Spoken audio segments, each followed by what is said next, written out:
I'll start it now. There we go.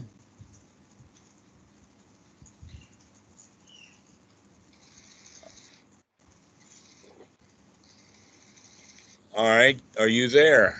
I am here. Okay. Well, um, we had gotten started on uh, about Bhikkhu Buddhadasa, and the question that I asked was is that you had been listening to his talks,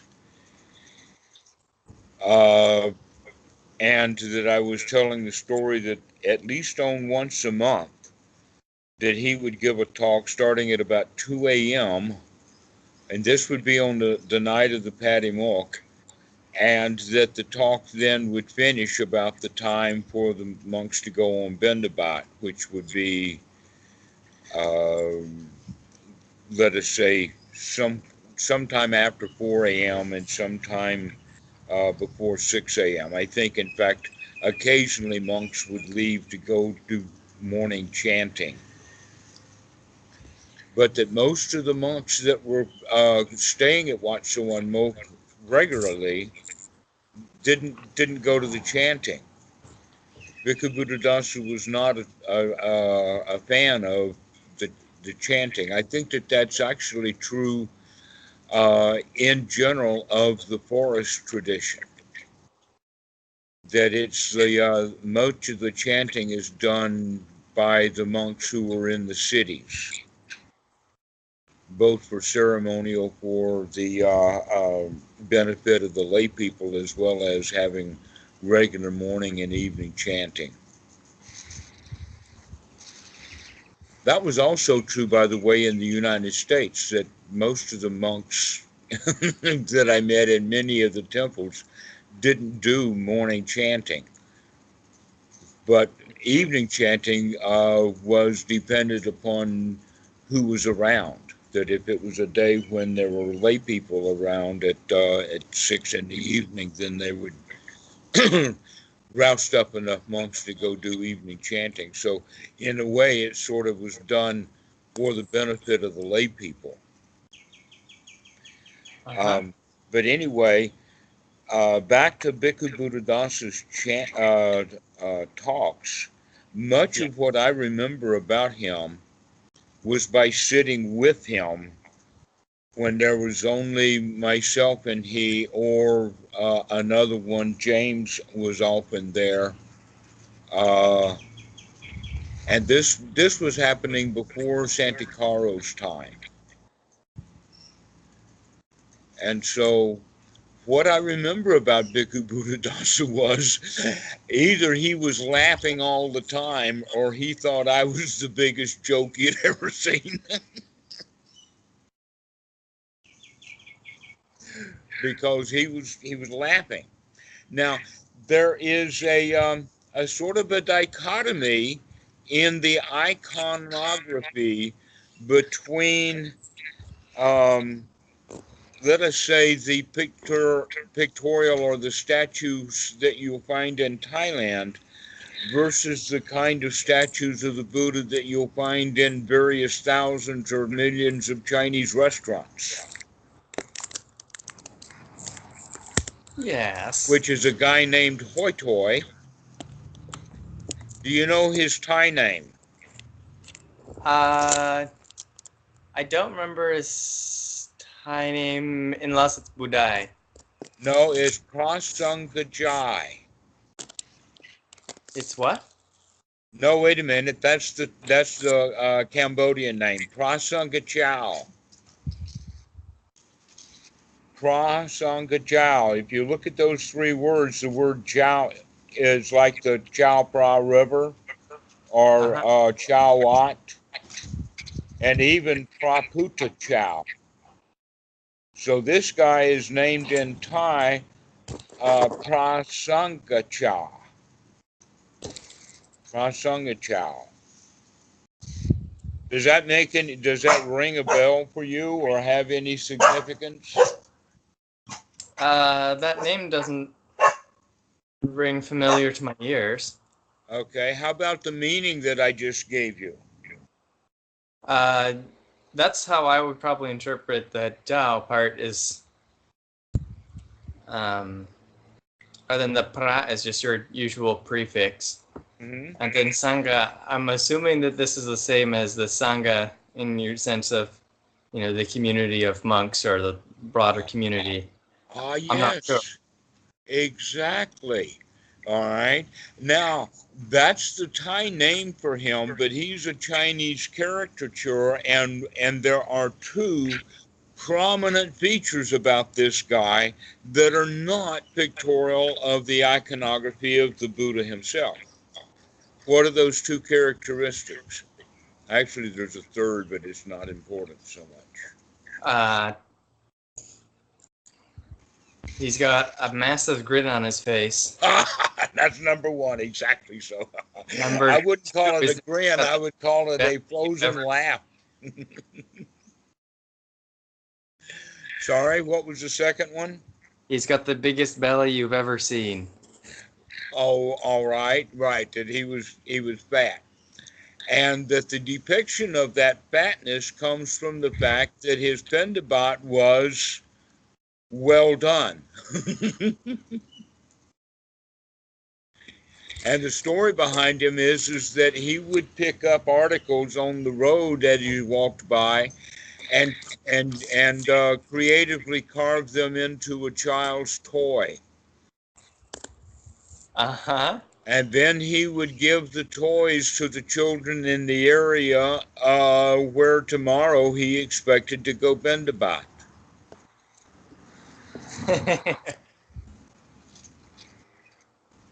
Okay, so that's the story behind him. I think that he comes. I'm not sure of the time frame, but sometime between, let us say, 0 BC and about 500 AD. But the important quality of that guy is that he is an epitome of high quality Sangha.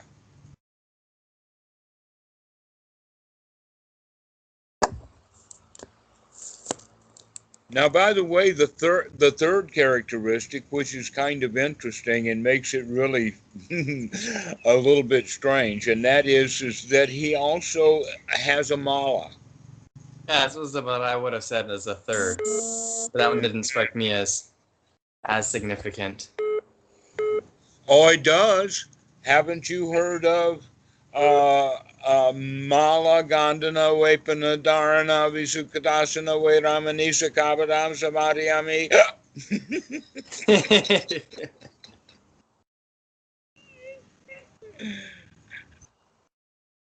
Yes, I have heard of that. To be fair, I Oh, had malas hanging around my neck earlier.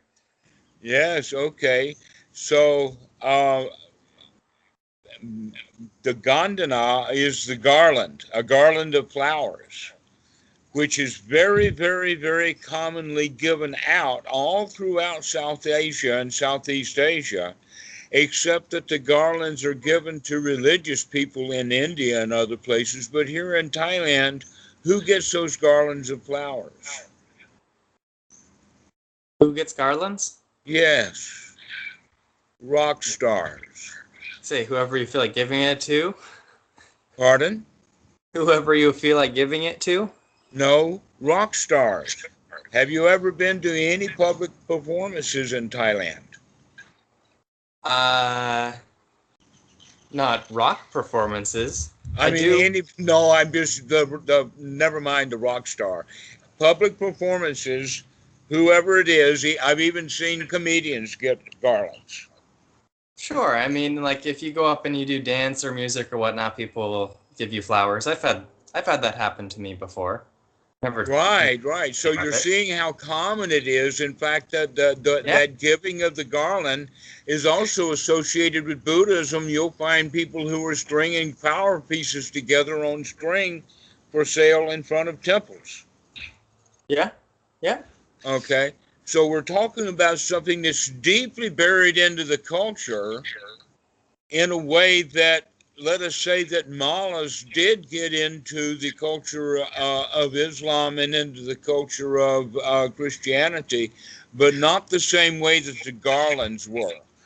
And the reason that I'm mentioning that is because garlands and malas were things that were heaped upon religious figures in the time of the Buddha, and an example of that is Sarusi. You know do you know in the Thai language Sarusi, the letter Yeah, of the see. alphabet and the icon? What is that icon? It's a Rusi. Aha, you actually got the pronunciation correct. It's That's a actually a rishi in the yeah, sense of that's the Indian. Rishikesh, in the sense of who the Beatles were into. Yeah, I mean it's another word for like a sage or a hermit or whatnot. It's hard to say Hindu. precisely. Hindu in Thailand. Because why? Yeah, Because Hindus were in Thailand before Buddhas were in Thailand, and it goes right back to the same culture. yeah, And I thought that yeah. I would mention that, okay? And the reason for that then is the reason that monk then would have the mala is because he is more Mahayana, who do not hold to that same tradition as the Theravadas. But I have not seen mala um, in the Patimokkha, nor do I know of any place in the Vinaya that malas are prohibited. But they are in these precepts. And where did these precepts come from?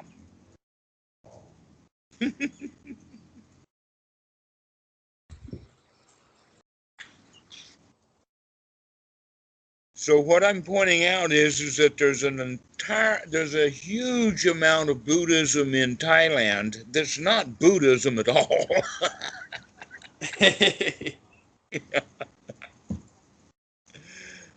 I It's mean, it doesn't take more than a cursory knowledge of Buddhism in Thailand to put two and two together and realize that Buddhism here is a combination of Hinduism as well as just regional folk religion or Sasanapi, spirit religion, mm-hmm. as it's called in Thai. Give me that word again. Sasanapi, Sasanati, as opposed to P, Buddha Sasana. Sasanati, I've heard the word before it's and not didn't understand it. T, P, P, T, like pee, like you're gonna go to the bathroom and take a pee. P, T. Yeah, Okay. it's not a T, it's a P. That just basically means like a ghost or a spirit. Oh, bango, got it. I just didn't hear you. Okay. And Yeah. actually, and not only that, but I put a rising tone on it, but it's a flat tone. Yes, okay. So sasana T, no sasana P. That's it. Yeah. Okay, P. All right. Like, so I T P my. Similar. That's a ball plow, but that's a tricky Swati question, P right? my. So, yes, this idea of an injunction for laughter, I think, is one of the reasons why Thais have a complete misunderstanding of what it's like to actually have moksha, to be free. One of the things that, you know, I would look at it in the sense that if we have a choice between laughing and crying, which choice would you make?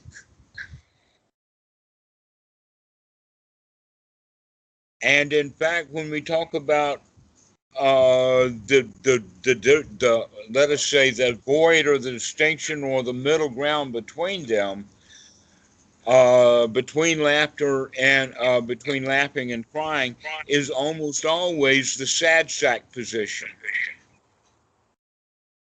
and not just a silent beaming smile.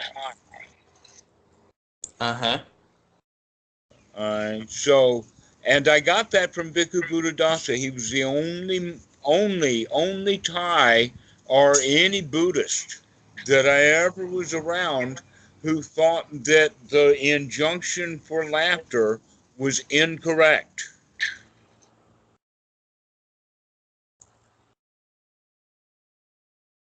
And that, in fact, if you look at a number of suttas in a particular context, you see that they,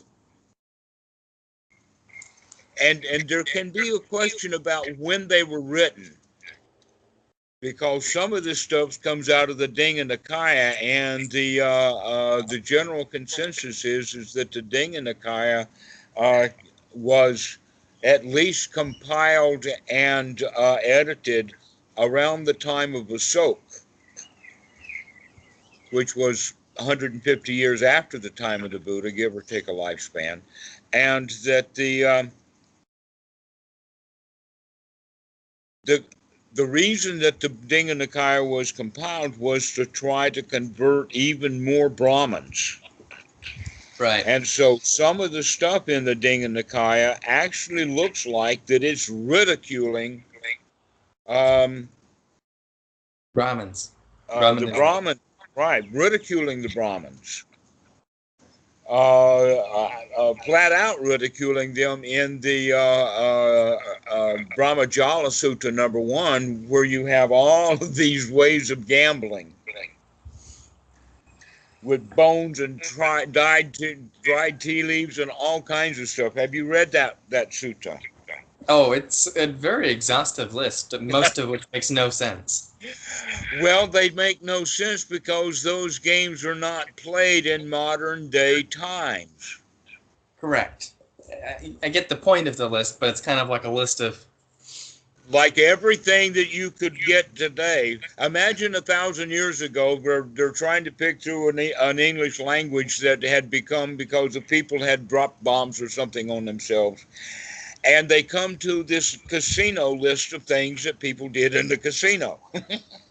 Right. Or you have a list of all the ways people tell fortunes today. And Exactly. How many different ways are there to scam others?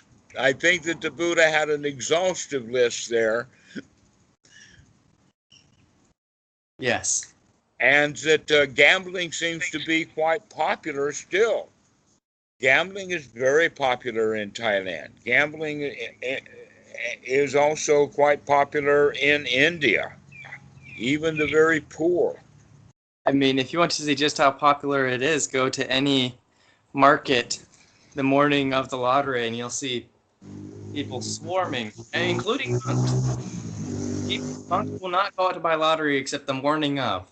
I've noticed this. If it's the morning of lottery, that's when all the monks who want to get in on the lottery for whatever stupid I know the reason monks make money off of giving numbers out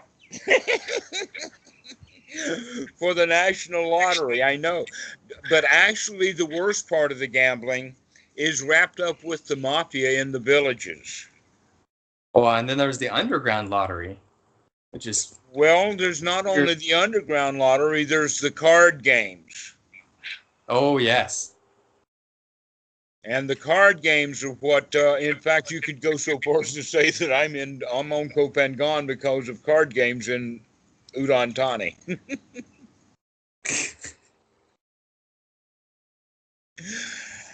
And so it becomes an addiction. It's a human addiction, but the Thais have their own games with it. So what I'm pointing at, going towards this issue of humor, is that there's several suttas. My favorite one is where Indira, with the retinue of the 33, come to a cave the Buddha is in, bow down and pay homage to him, sing him poetry, and then ask him questions. Are you familiar with that sutta? I don't think so. All right, I'll have to look up which one it is. Quite possibly it's got Indira in the title. But here's the thing. It sounds vaguely familiar, but I don't remember the content. All right. Indira was the word that the Brahmins used that has now become Brahmin, or even because of the influence of Islam and Christianity on modern day Hinduism, they have a concept of a god. But in the time of the Buddha, Indira was the really top dude. One joke about him is that he was the first one to ever pop into existence, and he popped into existence at the highest possible heaven it could be. And he popped into existence, and he realized that he was there alone. I mean, this sounds very much like a Christian God so far. And that he was bored in his darkness and loneliness because he was in the highest of heavens. And so he wanted other people, or he wanted company.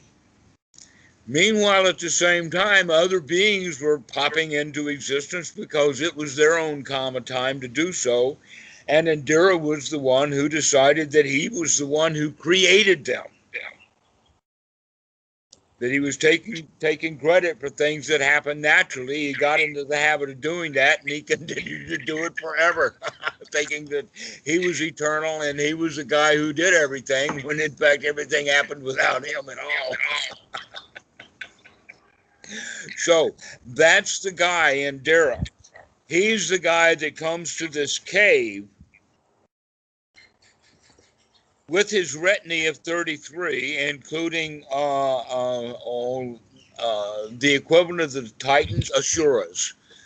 All right, so they're all they've got representatives there, but the number of 33 would be like the top dudes in all of the universe. We're there to pay homage to the Buddha, sing him poetry, and ask him questions. All right, so let's take that into the context of what we would have now. This Indira would be an equivalent of the Christianity, God Almighty himself, including all of his top archangels, Jesus, Mary, Joseph, the entire crowd. You can even make Paul go. The whole crowd of them are there, and they're all bowing down to the Buddha. Can you imagine the Christian's reaction to that? They don't like it at all. So I would imagine that this, if this sutta comes from the time of the Buddha, or whenever it came as a joke. It came as satire. It came as ridicule. Making fun of the Brahmins. Making fun of the Brahmins.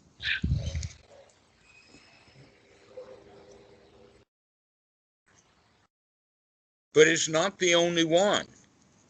In fact, inside of this one of him going into the cave, I actually described who Indira was from a Buddhist joke point of view.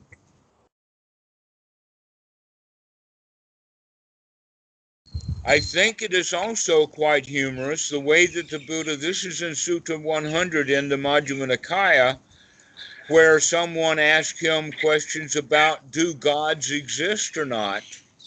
Because everybody has the correct answer would be, I believe in God, or I don't believe in God.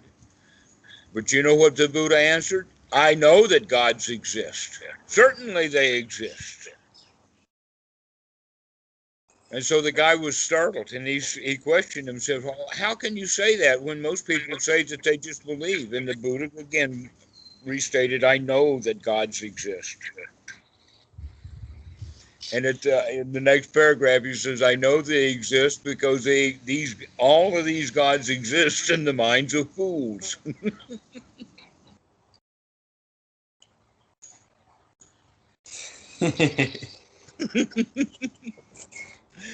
And that gods exist, they're widespread because the belief in gods is widespread. So I take great humor in some of the stuff that we see.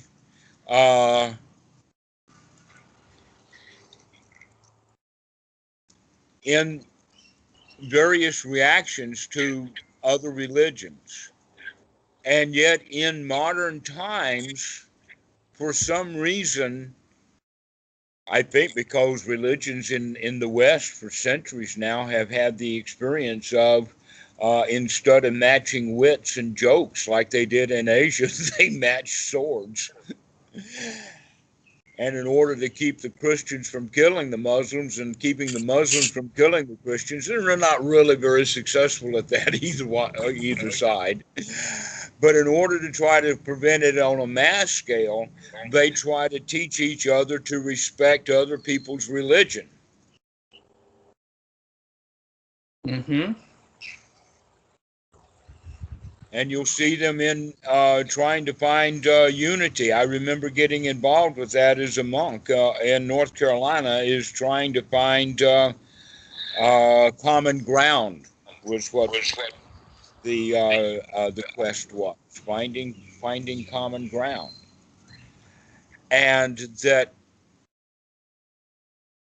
while the common ground could be seen between Buddhism in practice and Christianity uh, uh, in theory, or in the way that Jesus taught, was somehow diametrically opposite to what the Christians themselves thought Christianity was.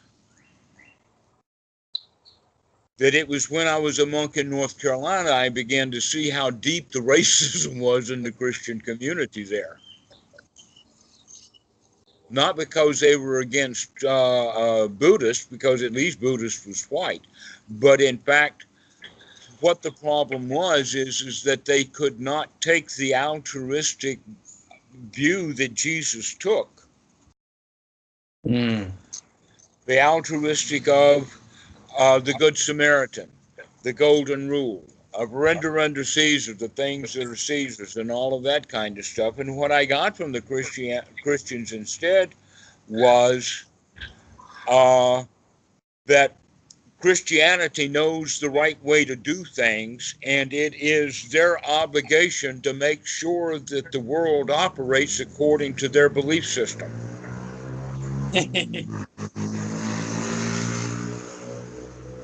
And I see evidence of that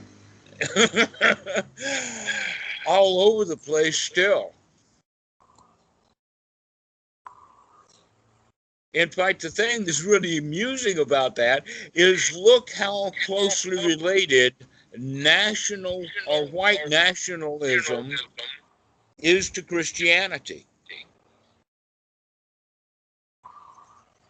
That I think that it would be difficult to find a white national that is not an evangelical Christian, and I think that it would be hard to find evangelicals who will stay evangelical without also becoming racist. In fact, the evangelical movement, from what I'm reading on the internet, is literally falling apart right now because the young people in the movement are not siding with the racist elders.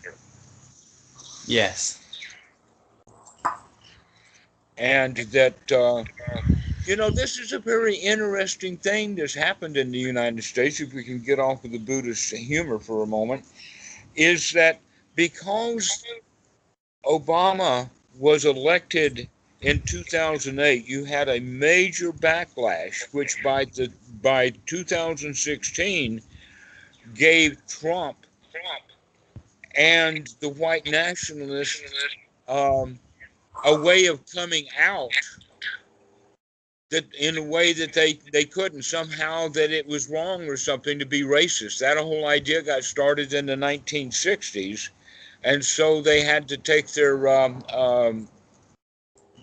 hatred and racism underground, but now it's surfaced again, almost like a dead cat bounce, in a way that, how to say it, it's going to take probably not just this generation, but even another generation after this to lay to rest the racism that's so deeply buried in the United States mentality. And the reason that I was putting that out about racism is because religion is racial. Yes. When one is racist, religion becomes racial, leading to really, really incredible things. Let's see, Macon Kelly made statements such as is that Santa Claus was white, and on another occasion she said Jesus was white. Her real downfall, I think, came on Halloween when she thought it was okay for her to go as blackface. I don't think that she ever put on the blackface. Just mentioning blackface was enough to get her fired, first from Fox and then from NBC. But this white nationalism has come back because they've had an opening for it to come back up. But that the Asian way of looking at it is kind of like a 1-2 punch, in the sense that every Hindu, just like every Buddhist in Thailand who is into Buddhasasana as a religion, they're all just on step 1, and step 2 is the Noble Dhamma. Everybody's ready to make that step out of ignorance into wisdom. And so we kind of look at it in the sense that those it's kind of like watching children make mistakes.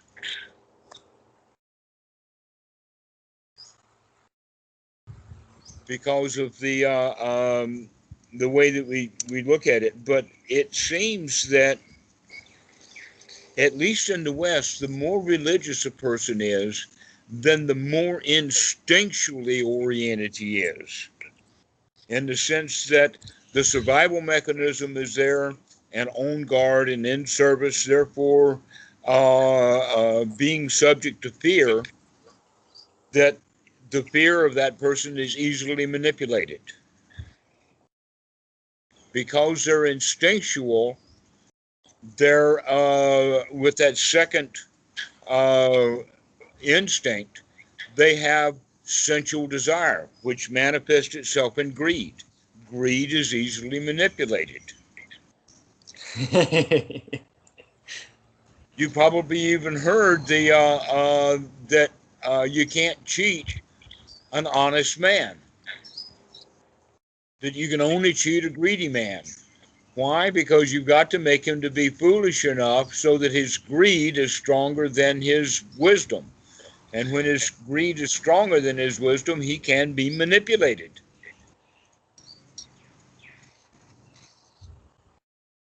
Yeah, you do have to have some sort of greed or fear or anger or outrage or something like that to be manipulated. Anywhere you sit politically, if you have these kinds of things, and you can see it that both sides, people are just overflowing with these emotions, and they can be manipulated in wild ways. Exactly so.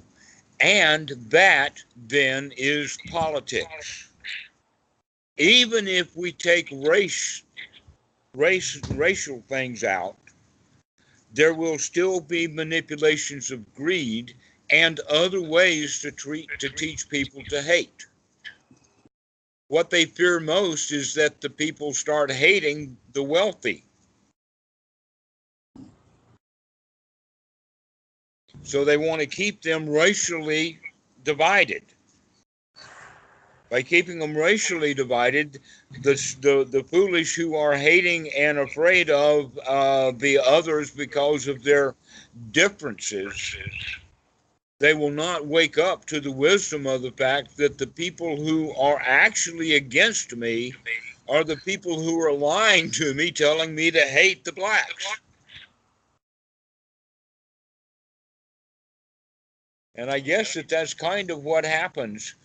But anyway, to go along with it, you could then see the Republicans are at a very, very low base, low class mentality operated through greed, ill will, and all driven by the lies that they've been told, which means they're at a deeper level of ignorance than just simply ignorance. The second noble truth. As people begin to wake up, they stop being quite so selfish and they start being more altruistic. But by being more true altruistic and saying, wait a minute, the people need this and the people need that, then they become more democratic. But if someone is actually capable of growing beyond their greed, ill will, delusions, etc., and come to the Dhamma, then they don't bother to vote because they recognize that whoever is voting in and out of ignorance. Because that's what society is. That this is in fact the major reason why the Buddha created the Sangha for Prasangajao. So he could go off in the woods and howl with laughter at how ridiculous society really is.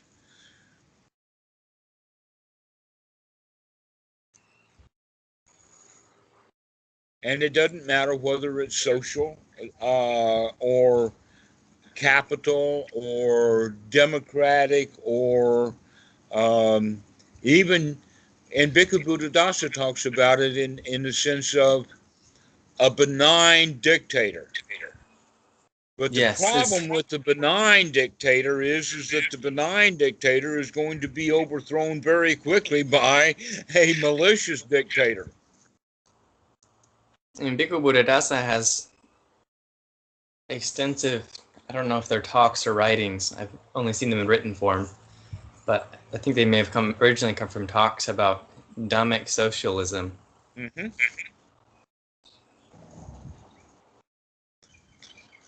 Yes, I read in there, and I agree with him. He even goes so far as to talk about the distinction between choosing a mate through a desire, lust, greed, and the mentality of a teenager out on his own versus having the whole family involved with it. And in that regard, the question then remains upon who has the most greed, the daddy or the son? Because if the son is willing to acquiesce to the rule of the father, if he is wise in his greed, will choose wisely so that both of the parents wind up satisfied with the relationship as well as the children. But that's just an idealistic way of looking at it. Generally in the West is almost always the case that the parents don't agree with who the child has chosen.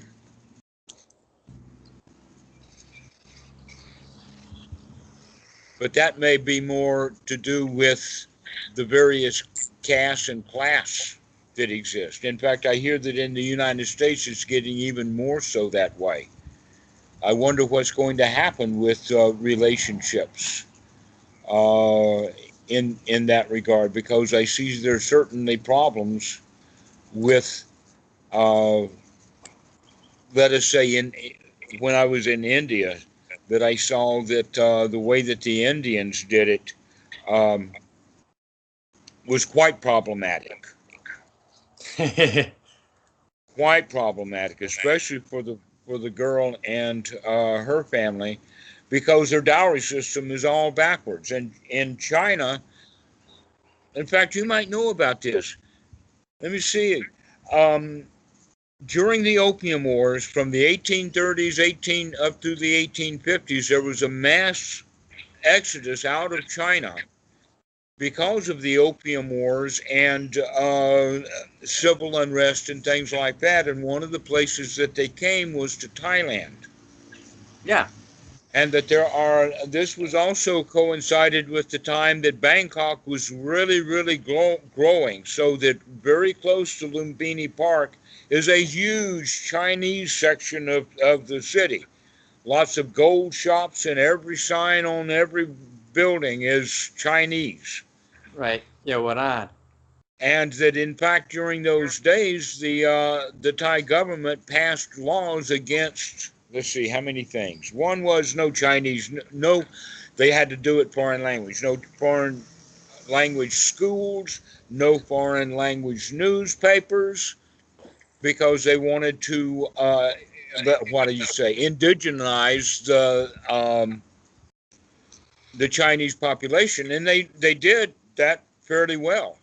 But one of the big outcomes was the marriage system was changed in Thailand.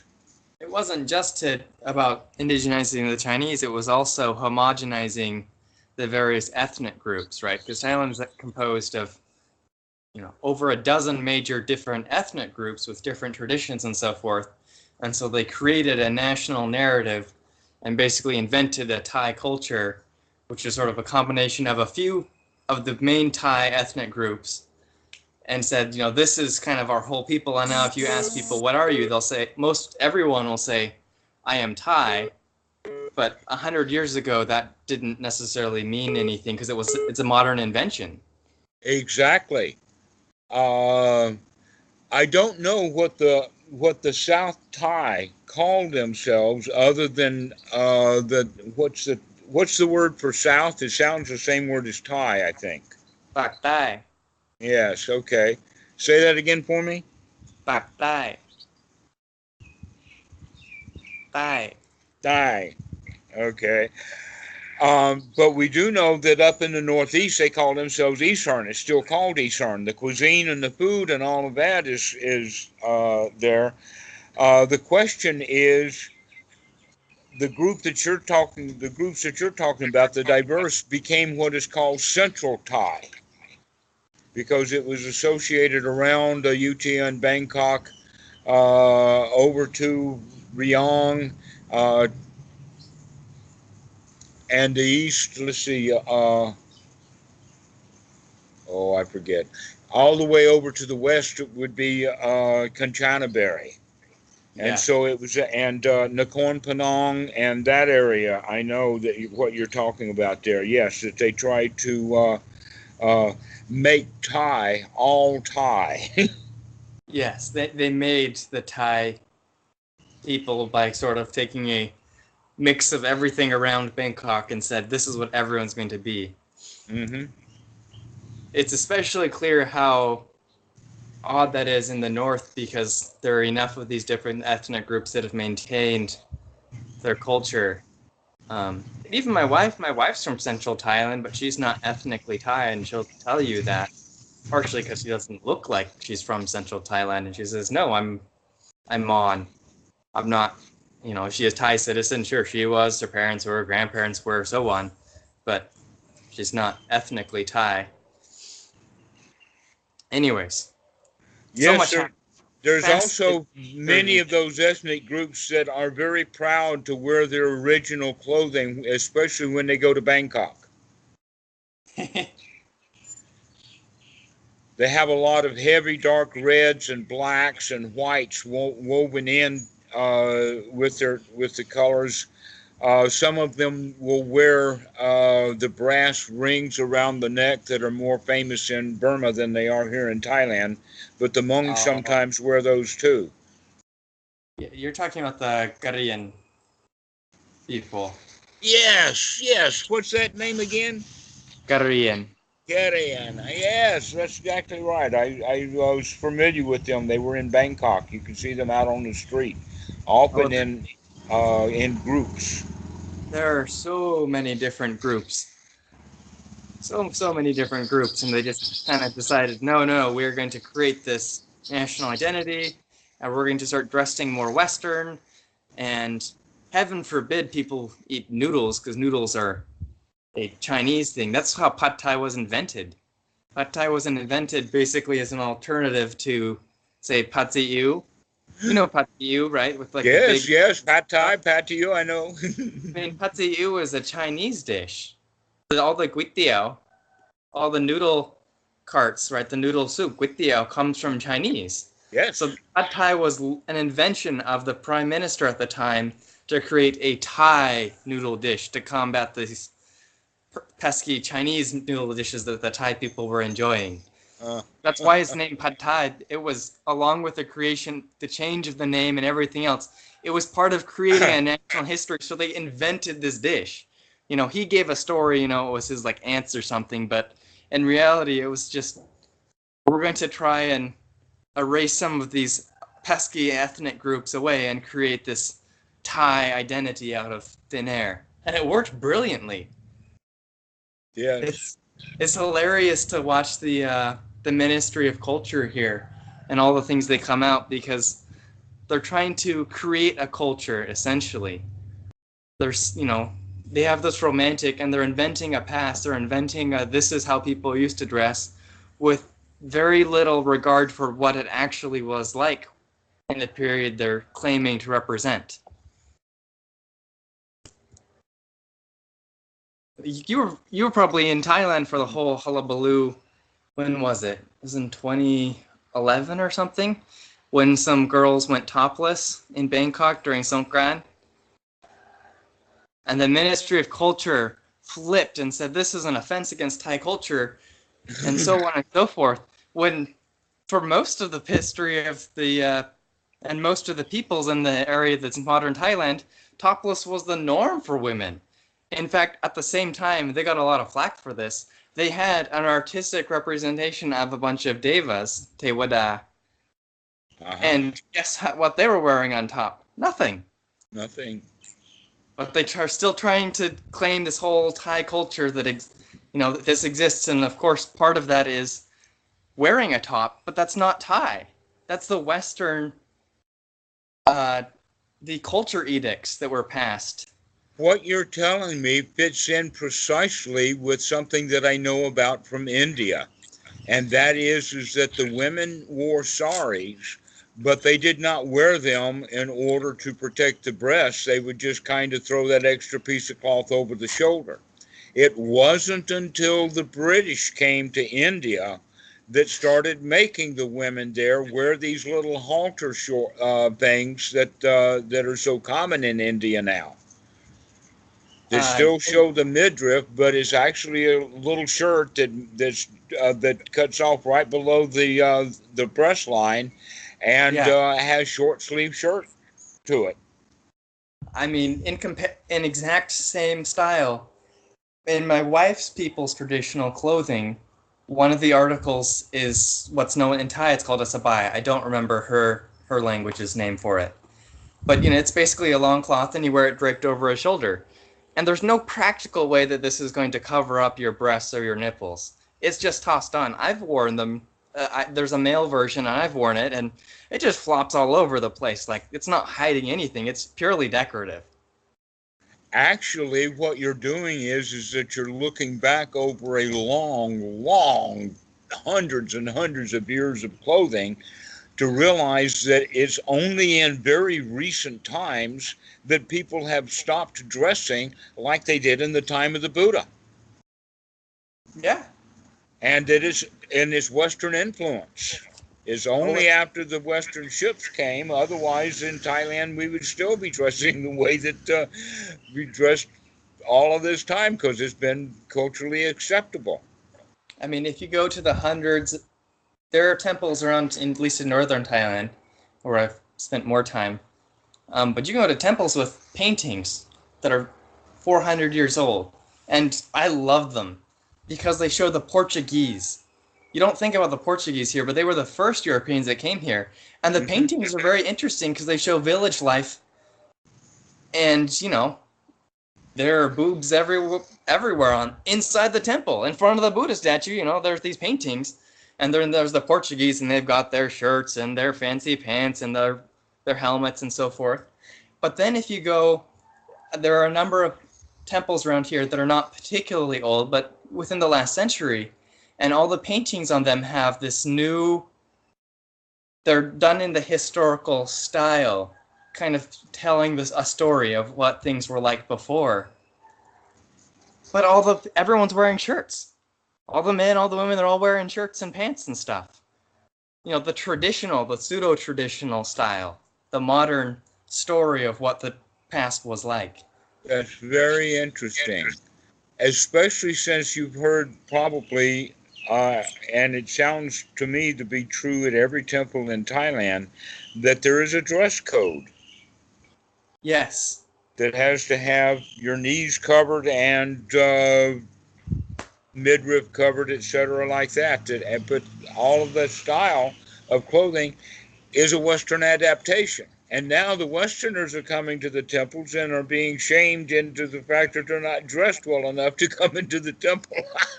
Oh, and it's funny because, they're getting shamed for being culturally insensitive when what's the culture that they're offending is their own Victorian past that they projected onto here.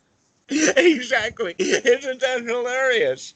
Oh, I laugh. I had a friend come here and his wife got chewed out because she was generally very conservatively dressed, but like anyone in a hot country, you don't want to have a lot of clothing on. So she had like a long sleeve overshirt and then a tank top underneath that. And at some point at a temple, she had forgotten her long sleeve, keep the sun off you and keep your terrible influence of femininity away from those poor monks shirt. She forgot it. And some old lady, it's always an old lady who enforces this, just chewed her out as soon, she was just fine until a monk showed up. As soon as, the abbot or some monk comes around the corner, bam, this lady just tears into this poor random tourist for dressing in such a way in front of the, this monk, like you can't do this, so on and so forth. And I heard it and I was kind of just told my friend, like, yeah, it's really silly because all these rules are from the last 100 years and it was just an attempt of the Thai people to appear civilized to the West. And now the West has finally gotten over it, or starting to get over it, I should say, and is getting in trouble for their own. Well, what you're saying then is that it could be quite possible for the Thais to get over it much quicker than the West. I mean, how many centuries were the Westerners hung up on their clothing? I mean, the further back you go, the more clothing they wore. I think it's quite possible. I mean, it's not. So I've been into a lot of rural places, and it's not common, but also not surprising to see old women who are not dressed in a way that would admit them into a wat. We could say it like that. Maybe they're completely topless or just wearing a bra or just one of those really low-cut old women shirts with no bra underneath, and they have no shame about showing off because they don't think about it. What's the name of it? I think it's either lungi or sari, or no, you're thinking sarong. sarong. Right, that's the word I'm thinking about, not sari. Okay, sarong. Same word in Burma, but said in a Thai accent. Sarong. Okay. Well, the Burmese word is longi. Pardon? The Burmese word is longi. You're right on that. The sarong is the same as, I think, Malaysian, and I think in some of the Indian languages as well, sarong. Okay, all right. My memory is faded. It's been so many years since I've been to those places. Anyway, what we have right here in our little sub-village on the island, the old women here will wear a sarong, and that's it. I've seen a whole bunch of old tits right here on this island. But they will not go out in public that way. They'll be just in this little neighborhood, out in front of their house. If they go to town, they'll put some more clothes on. Same way with me. When I'm at home, I'm only wearing shorts or a sarong. Well, it's funny. To be fair, linguistically, sarong in Thai is only used to refer to the male garment. For a female, it's patung. But it's funny because a sarong is the one of the common traditional items of male dress, and you'll never see men wear it. The women, at least, will sometimes wear one around the village. It's very rare to see a man wear it. However, it's still that's in central and northern Thailand. Southern Thailand is a different culture. Yeah, down here the men do a lot where Yeah, the I've heard sarong. that men will wear them a lot down there, but traditionally people up here would as well. A lot of times people still, some men do still wear them, but they'll only wear them as sleeping. I do that. They're terribly comfortable to sleep in. So if you get a little cold, you can just pull it up a little bit and get your arms in it. It's like an extra blanket. It's wonderful. Uh-huh. Or if you're hot, it's like just toss it on, push it away. Or you can toss the blanket or sheets if you have those on off and just have that. Or oh, it's beautiful for sleep. But Well, it's no longer these acceptable items in that we're public. talking about are quite ancient and go back literally hundreds of years, even back to the time of the Buddha, that the people dressed there. The only difference, I would think, was that the further back in time like that you go, the more um, precious cloth was. Right. But as we've grown forward in time, especially because of monsoon, that the whole idea of the keten is that the monks' robes would rot during the monsoon weather. And actually, in Bodh Gaya, wasn't there during a monsoon, but I have been in India in monsoons, and that it rained so much for so long that the buildings would turn green with mold, and that drying clothes was a major community effort.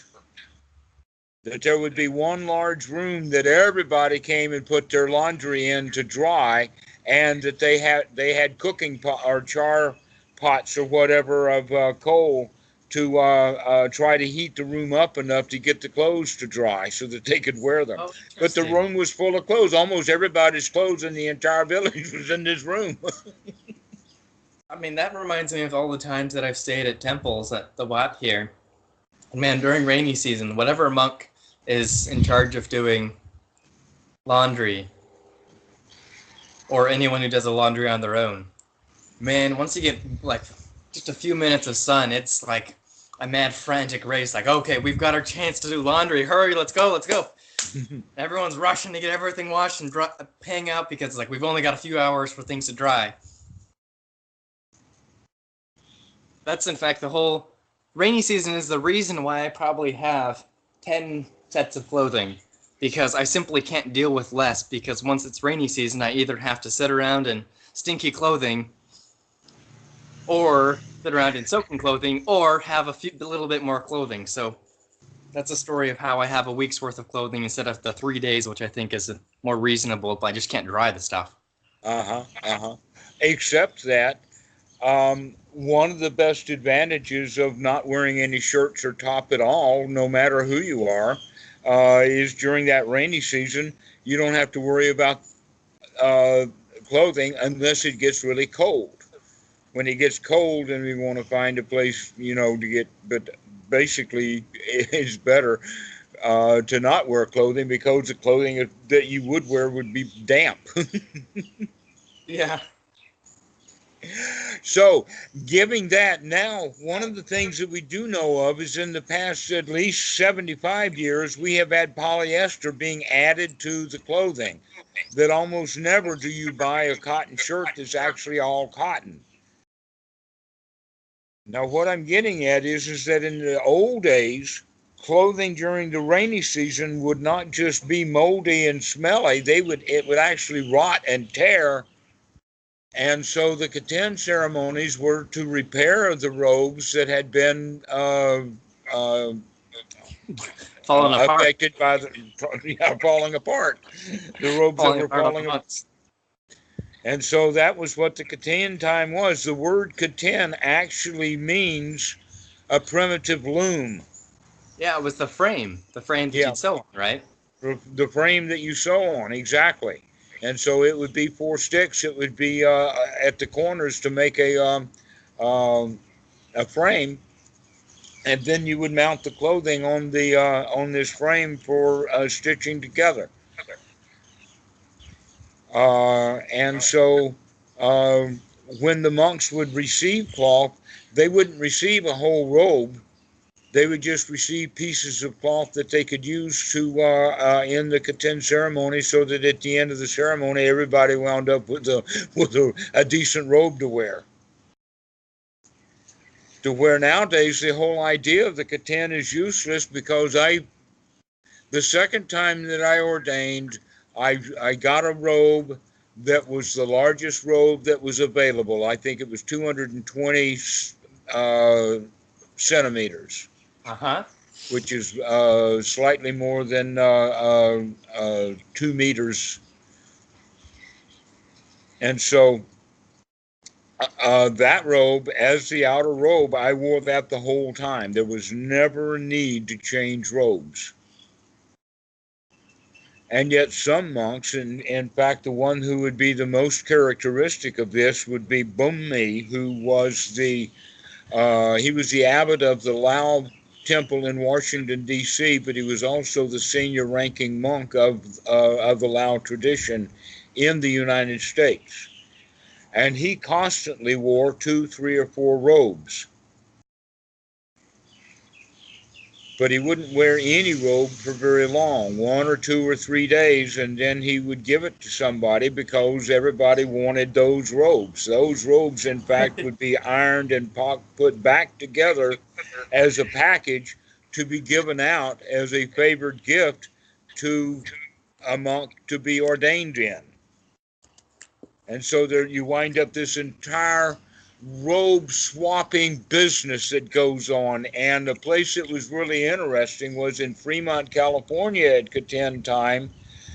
The monastery itself had literally hundreds of robes still in their cellophane packages, never opened. And that before Keten, they would bring those robes out, the guys who ran the temple, and sell those robes to the people, because that was the only place that they could buy robes. I They would have then present these robes to the monks, and so you wind up with 10,000 people giving a robe to monks, and the monk would have a pile of robes beside him, and then look sets, people would come in and take those robes back out to the table to sell them again. I have been involved in a similar charade at Wat Thai DC, where at the big festivals when everyone wants to give food to the monks, which is not necessary for feeding them because there's a massive feast laid out for everybody, Yes. But at some of those, there would be let's be a little bit more practical about this. You want to do a symbolic gift, so you buy this little package from the temple and you put it in, and then me, as one of the male people who's helping the monk, as soon as their bowl is full, dump it in my container, and I run it back. It gets sorted out, whatever food gets offered gets separated, and then those bags, we run them back to the table where they're being sold. It's basically just a fancy way of raising funds. Exactly. A ceremonial way of raising funds. That's all the Gatin is anymore. It's just the giant annual fundraiser.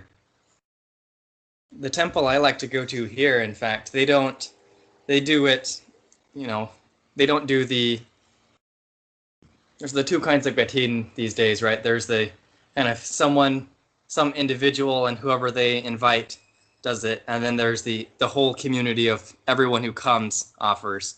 They do the latter variety, and they offer, in this case, it's actually just white cloth to make robes, but it all gets ceremonially offered a few times, and then we take it back and we put it in the closet to store for next year. For next year, exactly. Because the odd robe that gets handed to the monks every now and then when someone just really wants to give them a robe is more than enough, because some of them, I've been with them doing laundry, and it's like, oh yeah, I've been wearing this one since I was ordained, or for like the last 3 or 5 years. It's always in years. you know. Well, that's because they're polyester, but in the old days, or at least a polyester blend, but in the old days when it was all natural, they wouldn't last more than 1 or 2 years Yeah. without having repairs, major repairs. Yeah, I have a, what would you call it? Whatchamacallit? Pakalma. Do you know what that is? No. It's like pakalma. It's the traditional cloth that a lot of times you'll see men just tie it around their waist like a belt, but sometimes Yes. they'll wear it. You often Uh-huh. wear it, either use it as a towel or just wear it while taking a bath in a public area. Yes. Yes. I got a hand woven one of those. It's like an old fashioned style one, and it was pure cotton, right? And I used that thing. It was used for everything a pakalma is good for, and then some. And it lasted about a couple of years until the fabric just started to fall apart. Which is funny. It's interesting to me to see a piece of cloth just kind of disintegrating like that, because usually I retire clothing because it's, had so many different stains and stuff that it's no longer wearable in public and has gotten enough holes. But I've never had it to the point that the fabric itself was falling apart. It's gotten tears and holes, maybe a mouse bit it or it got caught on a nail kind of a thing, but never just the fabric is just disintegrating, because pure hand-woven cotton doesn't last that long. Mm-hmm.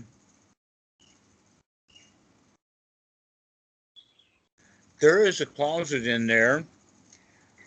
After this roping in 2008, it was time to go shopping for some clothes because I didn't have anything.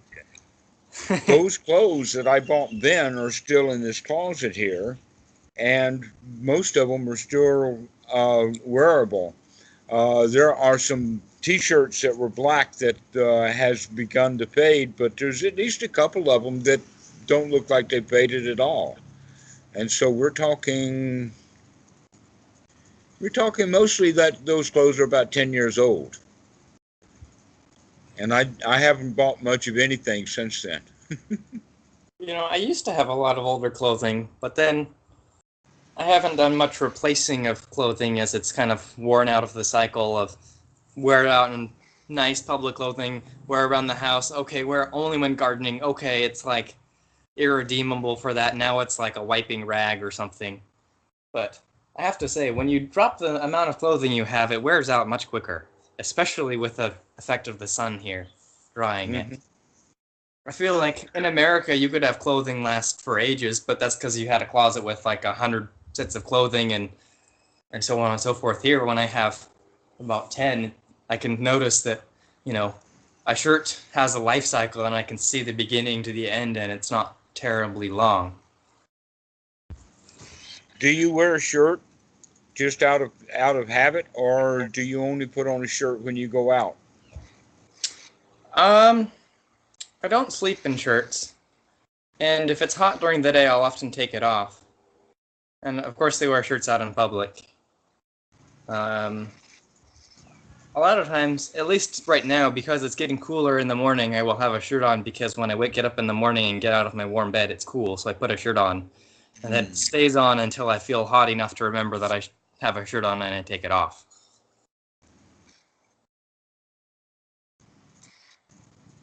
And then, the shirt stays off until either I go out or I feel cool again, which sometimes happens during the cool season. During the hot season, I basically never wear shirts unless I'm out and about, because there's no reason to put one on in the morning.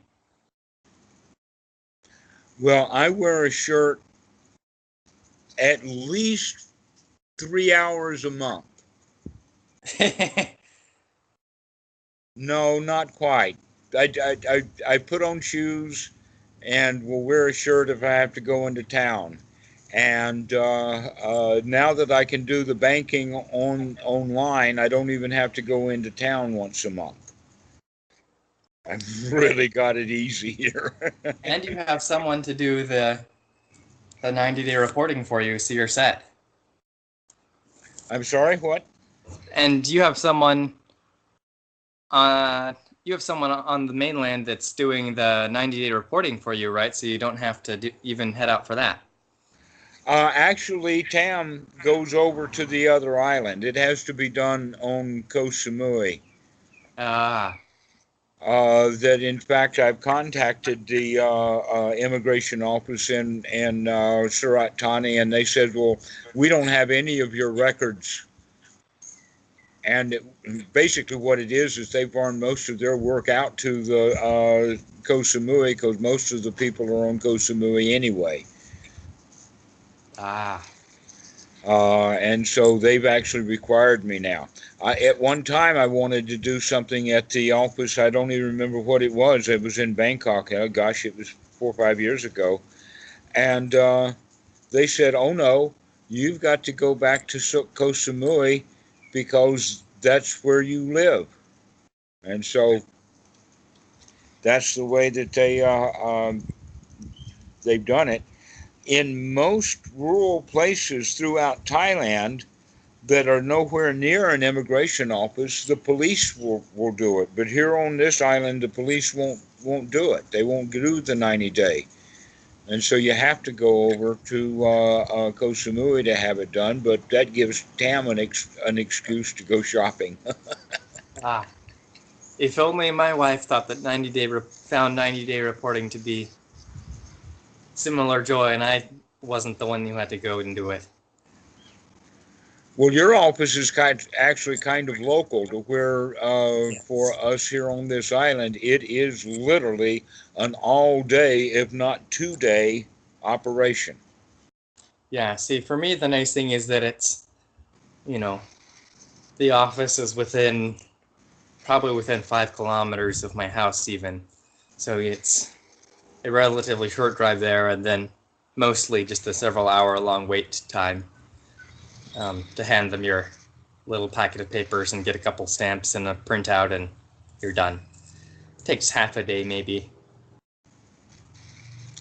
So, um, one of the points that we had started making at the early part of this talk was this Thai injunction against monks lapping in at all. And it seems to me that I'm hearing a beep beep. Do you? That's my phone telling me to take a few breaths. I Good. usually remember to turn that off while we are talking, but sometimes No problem. You I know that point that you're just making right now, that is so important. Not necessarily that you have a timer, but that we can keep coming back to this present moment, to keep coming back and coming back over and over and over again. I like that that I can sit on this porch here because there's so many reminders to be here now. One of them is the breeze, that we have a breeze that will, come in and move around and whatnot like that, and it will be different. And so the touch of that breeze is one of the tools that I use to often come back. And so that's another aspect of why it's better in that regard to not wear uh, a shirt, is because the body is then open to the air, open to the atmosphere, open to uh, receiving little breezes that we are not aware of because there's clothing that blocks that touch of the air. So that's one thing that I would recommend for you is stop wearing shirts and oh, only put them on when you need it. With with what? with only put it on with the thought of making sure that that's what is needed right now, including whether it's cold. Often Tammin thinks that because she's cold, I must be cold too. She brings me the jacket. No, don't want to. Don't want I would rather play tough dude. That's funny. My wife is the one, she gets hot. She gets hot easier than I do. I tend She to get might cooler. enjoy this island then, because this island is not known to be a hot place. It's possibly one of the coolest places in Thailand. I don't think it has anything on up north during the cool season, but on average, you're probably right. Yeah, I'm thinking about when it's hot. When it's hot in Yeah. Thailand, this is possibly one of the cool places. Yes. When it's cold in Thailand, this is definitely not the coldest. Oh, earlier. So I wanted to go back to two things. So one was just another fact for your fact book. When we were talking about Rishi or Rishis. Uh huh. Um, I don't know if you're aware of it, but they have a form of what I'm going to call yoga that they do, of all the physical postures. If you've ever been to Wat Po in Bangkok, where they do all the massage, they have Yes. these statues. They're 230 years old, the statues, and they have little verses that go along with them um, that kind of explain the posture and what it's for. Anyways, there's 127 of these.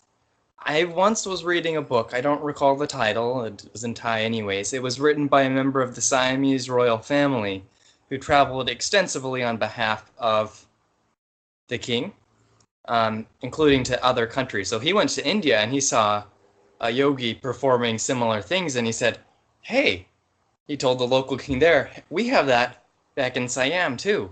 And so they had like this little back and forth thing, and it turned out that he kind of came to the conclusion that, oh, you know, we have these Indian yogis who are doing it, and they say it's for after it's part of their worship. But we have yogis too, and they do it, but it's more of a practical, after sitting in meditation for a long time, I need to do some exercise, some stretches to get everything loosened up, as well as for health purposes. I bring this up because you mentioned rishis. It's also interesting to note, I used to do yoga. Some friends introduced me to it a long time ago.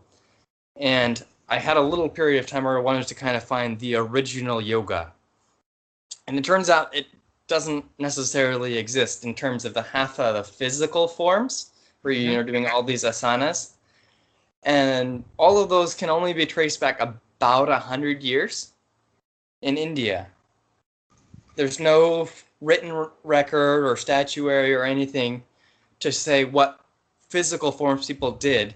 In fact, the yoga that's done in the West is a combination of the actual ancient yoga, the school that did physical postures, and mostly Western gymnastics.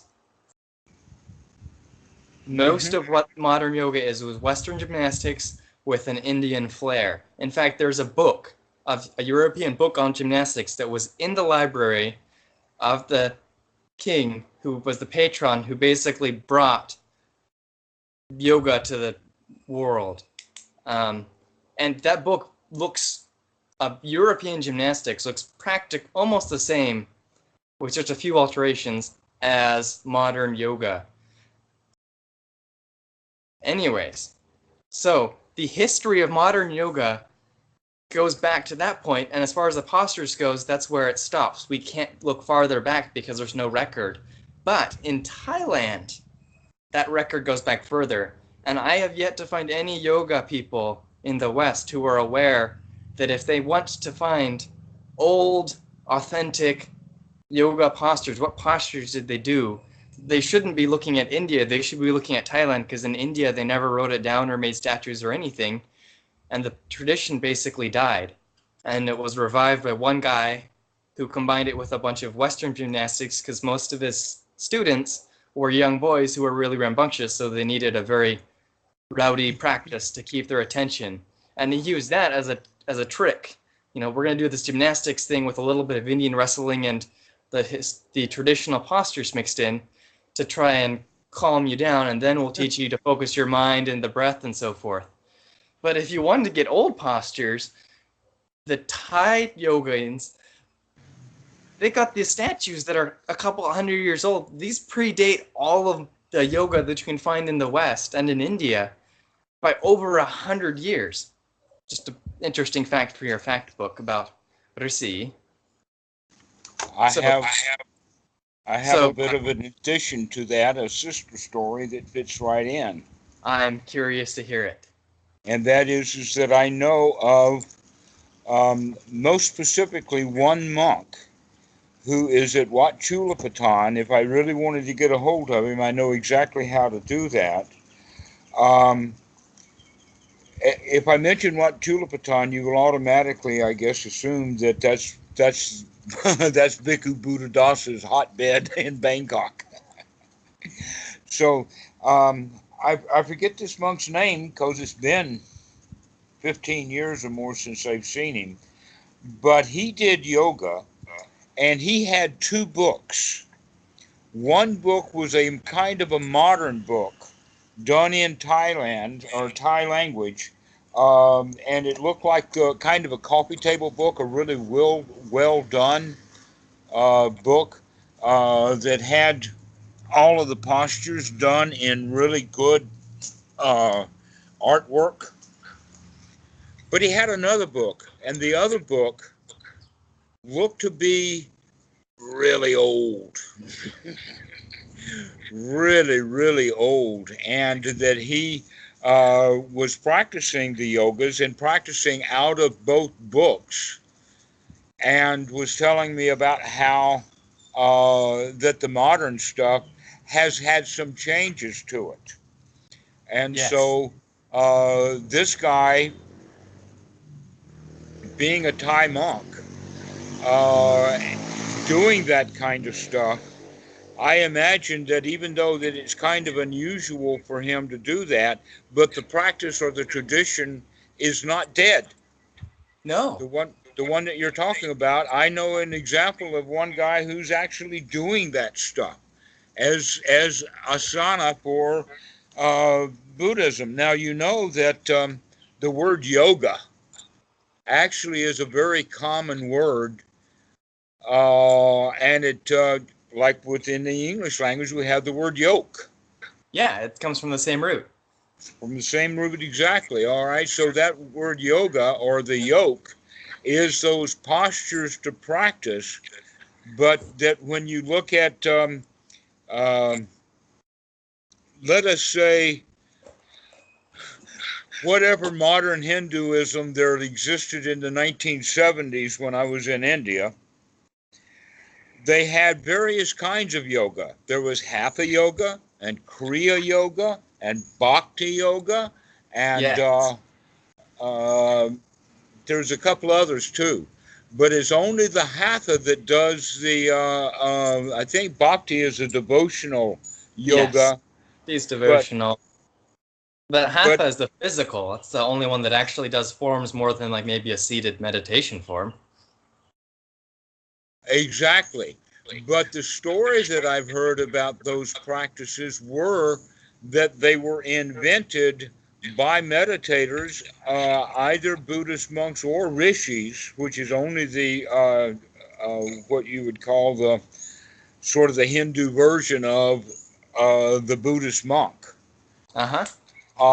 and that they invented this hatha yoga as a way of keeping the body fit if they're going to spend most of their time, say, in a cave or someplace.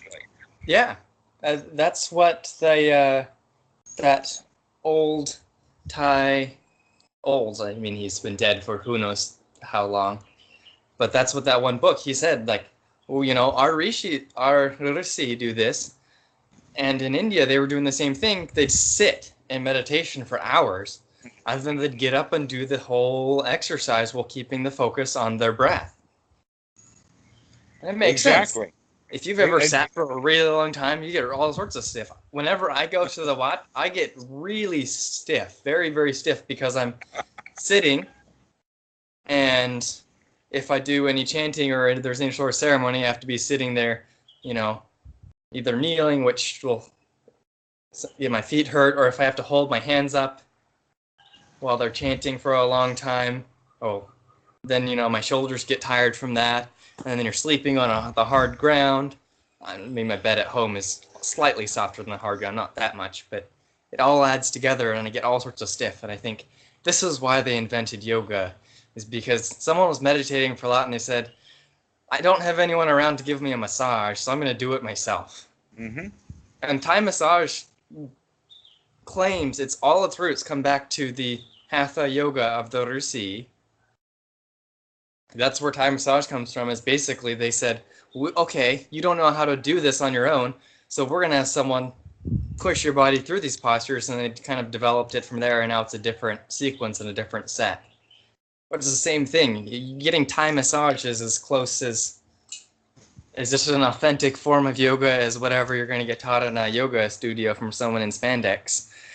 And it's as spiritual as, they're both equally spiritual. They'll relax you and help your body be nice, and any spiritual benefit you gain is because of what you're doing with your mind and not with your body. Well, yes, except that we have the obligation to keep the body healthy. Yes. But other than that obligation of keeping the body healthy, it really is no more than that. It's in that regard, it's the same as the four requisites. Yeah.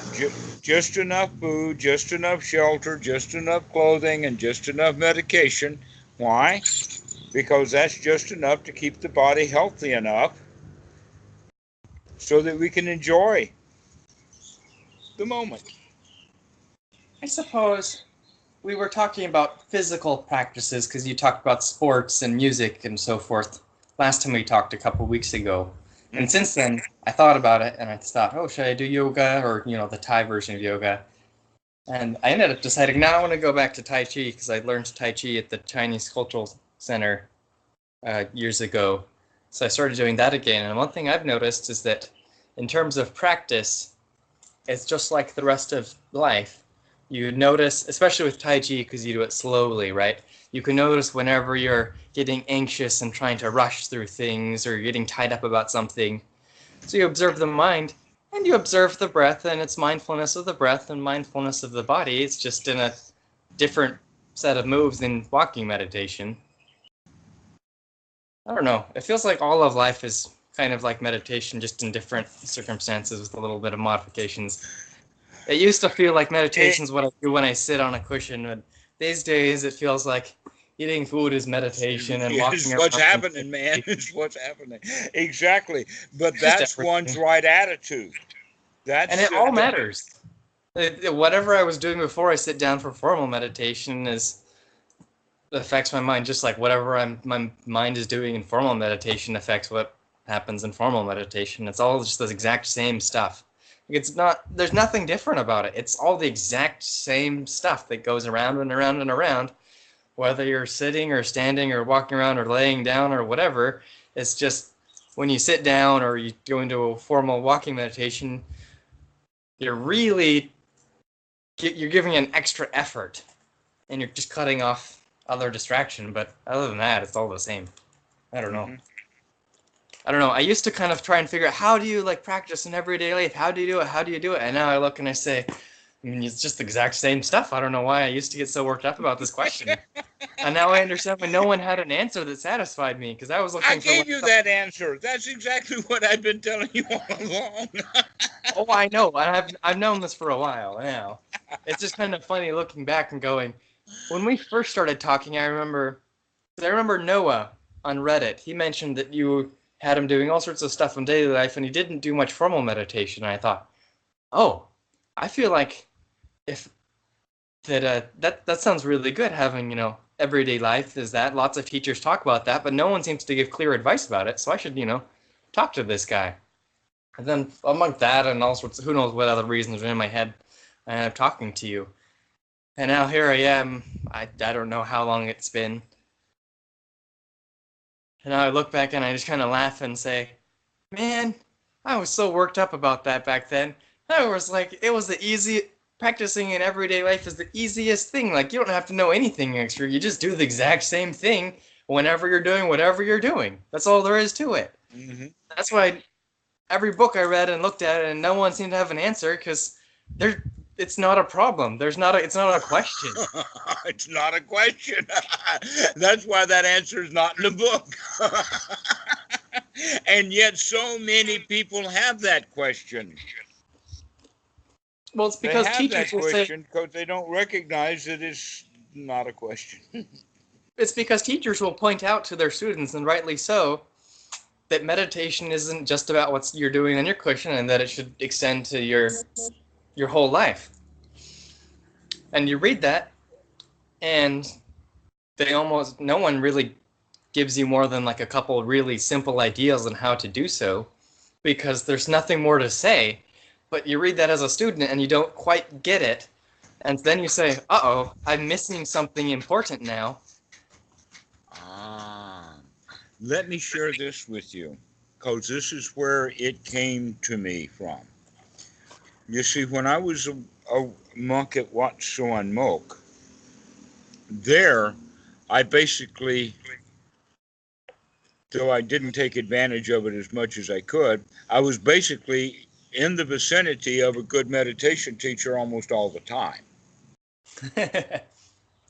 And that um, the idea then was is that actually not the idea, the orders was, here, this is your kuti, you stay here and I'll see you at breakfast every morning, otherwise you stay here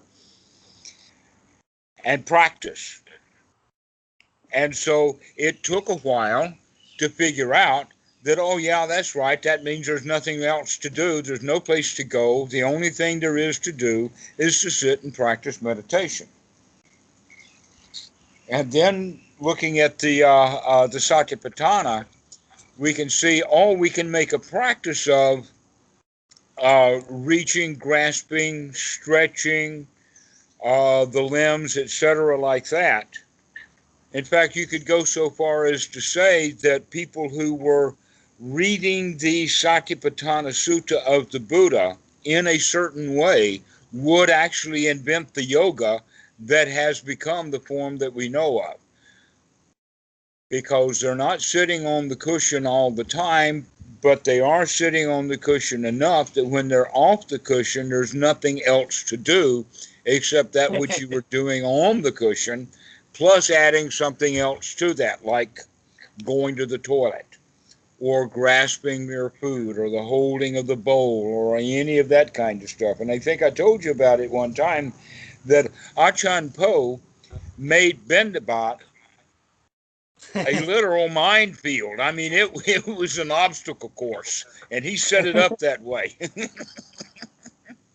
because of mindfulness. You have to be alert. You have to watch what's going on. Literally, you have to watch where he steps so that you can step there too. Because you step anyplace else and you're going to get a thorn or a stone or something. And so we can put those things together and we can realize then that, okay, people who have, like yourself or Noah or any of the other students, a Western life, and that Western life so encroaches that it's very much like, I think I mentioned to you in the Sutta number 36, the Buddha has a simile of the log in the bog. Uh-huh. Okay, the swampy log. What basically is happening is that going and living in a kuti in the back of the temple was literally keeping the log out of the bog all of the time and letting it really, really dry out, especially since there was the practice that was going on. To where the Westerners are constantly going back into the bog and staying in the bog most of the time. And so the idea came to me about the alarm going off was that every hour or maybe 30 minutes that the student can have a chance to drag that log back out of the bog and let it dry out just a little bit over and over and over again, and that is what becomes your daily practice, is literally the dragging of the mind out of society, dragging it out of the past and future and all of the stuff that's in life, and bringing it to this present moment over and over and over again, because that's what the practice was when we were in seclusion. So how can we get the students to go into seclusion and do that often enough so that they can begin to build it as a habit? And the answer is that cell phone idea, because there was also another idea with the cell phone, which is, let us say, do you know what a metronome is? Yep.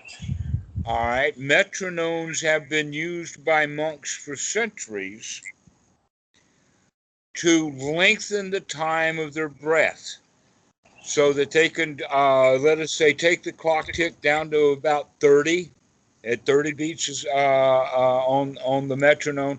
Well, let's set it back to 60, because at 60 it's one tick per second. And at 60 we do one tick per second, and so we'll do a breath in on about 10, and then an out breath of about 5, or excuse me, backwards.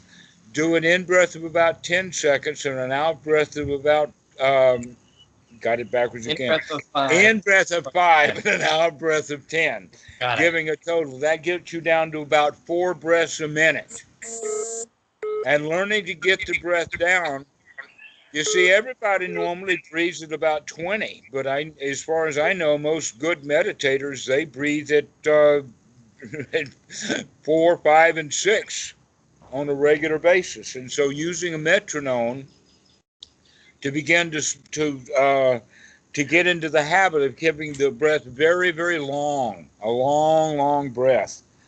And so then you can continue with that same numbering, but with a metronome, you can slide it down to where the clock, the ticking becomes slower and slower, and you still have that 5 in and 10 out, but now you've got it down to 30, and now you're breathing at 2 breaths a minute, taking about 30 seconds for the breath.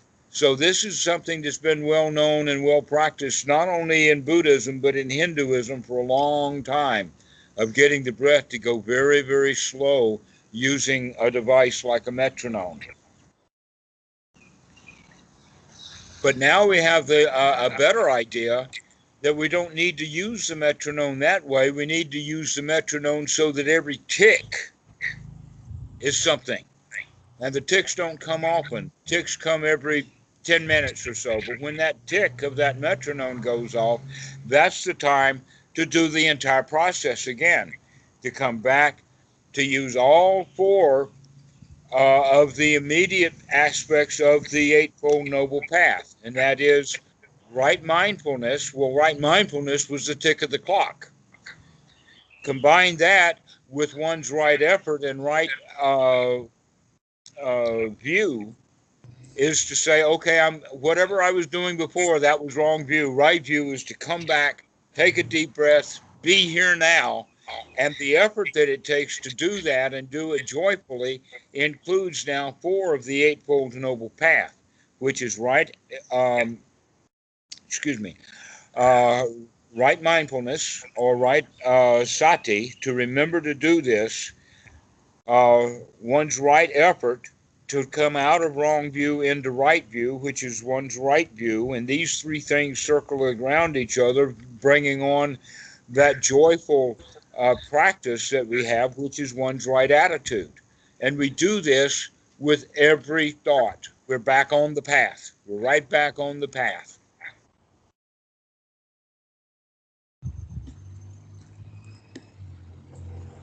So by practicing this way, you have found that in fact there was no real distinction between practice on the cushion and practice on the day-to-day life, other than the fact that when the mind is in the bog, it's harder to do. But we can use that metronome or that alarm going off to help us to climb back out of the bog on a regular basis, so that we don't stay so waterlogged. in ordinary life. Does that at all describe your practice or experience? Yes. Um, it definitely kind of pushes it out. And I think as its meditation has kind of gone forward from the seat out, but you notice that all of it is just, it's the same thing because it's just working with the mind. And the mind isn't fundamentally different when you're sitting still doing nothing than when you're swinging a hoe in the garden or talking to someone or something else. Although the difference here is that there's more activity, which makes it easy to Right. forget. It's The just senses, exactly. Your senses are more the senses are more bombarded. right. It's just a lot more happening at a fast rate, and so it's hard to keep on top of it. Right. It's just like if someone punches you and they go really slowly, like in as if they were a slowed down movie. It's trivial for you to step out of the way. But if someone starts punching you really fast, or you have 10 people come down on you in a gang all at the same time, sure, do you know how to dodge a punch? Yeah, but when there's 10 of them flying, you might not be able to move fast enough. It's kind of the same thing with your mind, right? When you're sitting on a cushion, there's relatively little coming in, so it's easy to work with it in time and so forth. But when you're out doing everyday kind of things, there's a lot more, and it's harder to stay mindful, and it's harder to, go through some of the positive cycles that you're trying to build. But at the end of the day, it's the same thing. It's just it's easier to do the mental actions when there's less coming in and not as fast. Although in my experience, once you sit down, the mind often tries to compensate, and instead of the senses firing, it's just the mind firing, and so you just are working with it, focused mostly on that, and a little bit of auditory, and maybe a tiny, tiny, tiny bit of visual. And I guess olfactory if there's a smell. I almost never have smells come on in, but I suppose that could happen too.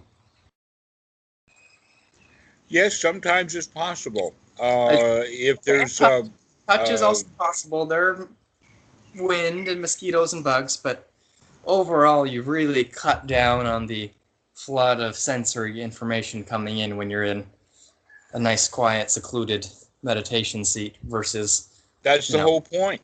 That's exactly the whole point of it. And that's the reason why the Buddha has that analogy. But that's for the skill development phase. Right. And that, in fact, it's exactly the same thing as your average third or fourth grader beginning to take piano lessons way back in the 1950s. I don't think they even do it anymore the way we did then, but in the old days, we had actual real piano teachers in town. Hey, my mom was a piano teacher. I got piano lessons in the formal sense. Okay, so you know exactly what I'm talking about. And where does the new student practice his piano? Does he practice it on the stage on Broadway? No, he does it in the piano room, and he does not even want his mom to hear him. That is very true.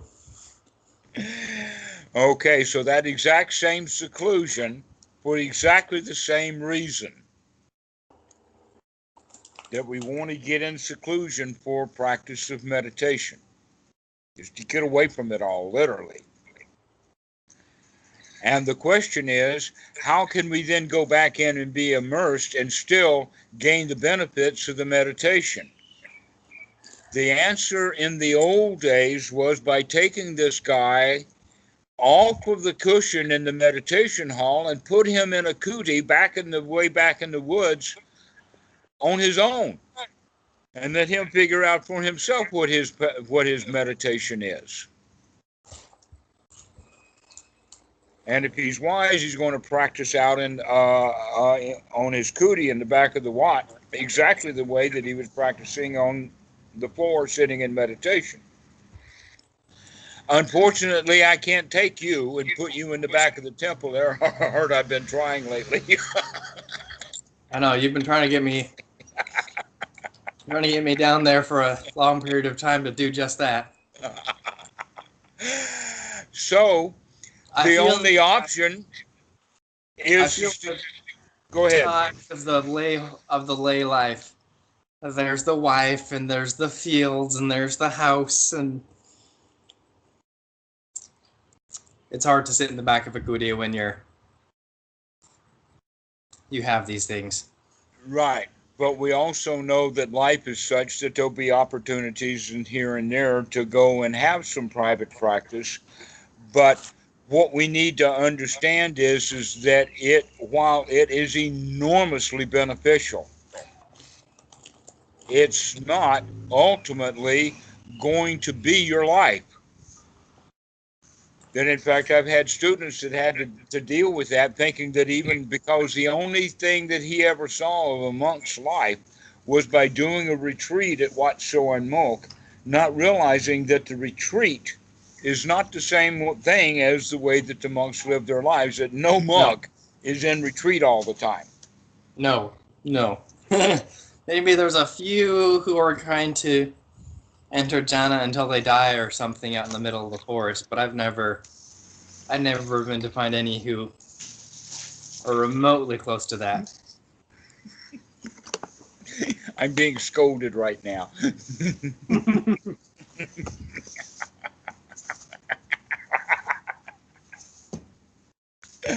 So, um, the idea then is, how can we give the student something like that clock tick to bring them out of the world that we become immersed in, so that we can come back to the present moment on a regular basis over and over again. And you're beginning now to get to the point to recognize that you don't even need the clock tick so much, because you're willing to do it every time you remember, and you're remembering it often now. Right. The times where it happens in between the bell are, there can easily be multiple times that happens. Some periods of the day, other periods of the day, perhaps it's only when it's the bell, but there are plenty of periods where it's not just the bell now and the bell in 25 minutes from now, but it's the bell and then when I think of it, or when I just happen to notice my breath, or when I have some emotional thing happen or some mental thing happen, and I say, oh, this is garbage, I don't want to be like this, and then I say, oh, wow, I'm stuck in some nonsense la la land that's not the here or the now or anything worthwhile. Of course it sucks. Or whatever it is, like, come on back and... You're learning to practice. That's excellent. That's the way we do it, is we recognize the past is not worth thinking about. The past is really not worth thinking about. The only thing that the past will do is give us some sort of work to do. So in that regard, the past controls the future. But if we're in the here now and we don't think about the past, then we're not going to invent any work to be done. It's taken me many, many years to fully understand what the Buddha meant in that his talk on karma, because the law of karma is wrong the way that it's stated, but karma does exist in the sense that there are actions that are good actions that do give good results. That's a fact. There are bad actions that give bad results. That's a fact. But most action is mixed. It's mixed in the sense that there's unintended consequences, there's mixed motives, collateral damage, and all of these modern terms that the Buddha talked about when he said that there's a third kind of karma that is both bright and dark, and it gives both bright and dark results. If anybody can look at that and see that that's the case, then that actually by itself destroys the Hindu law of karma, which requires that every action be either classified as a good action or a bad action so that it can give a good result or a bad result. In Hinduism, there is no vast in between where you have a mixture of good and bad motives, good and bad actions, good and bad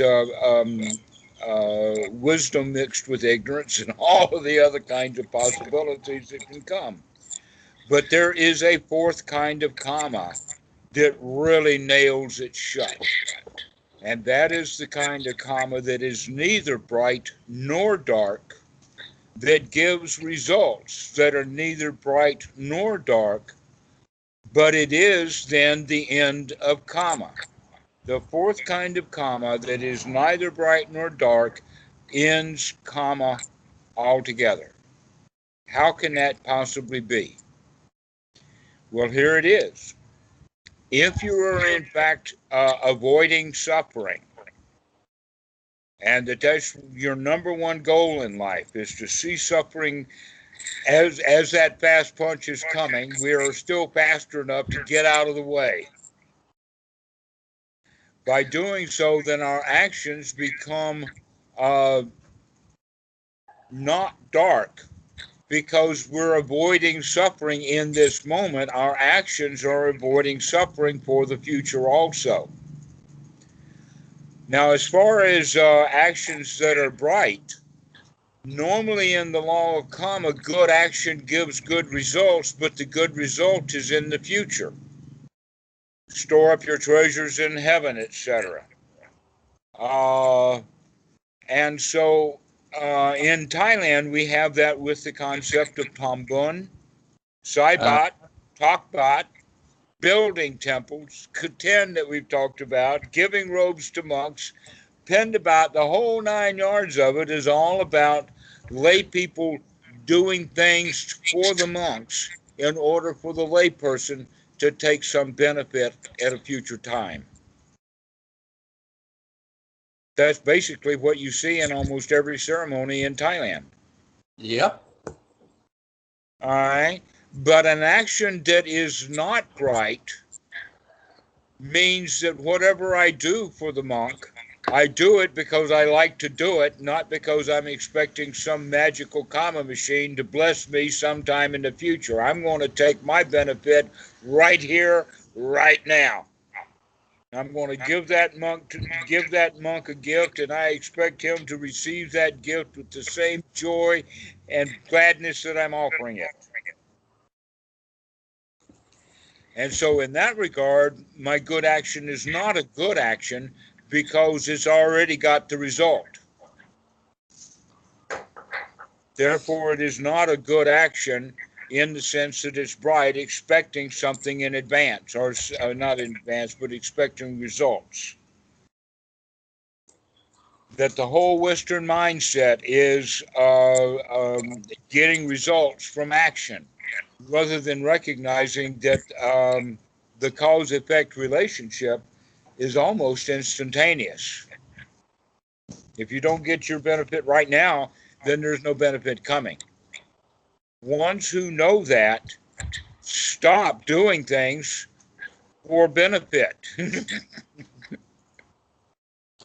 Right. You do them for whatever wisdom reasons you have.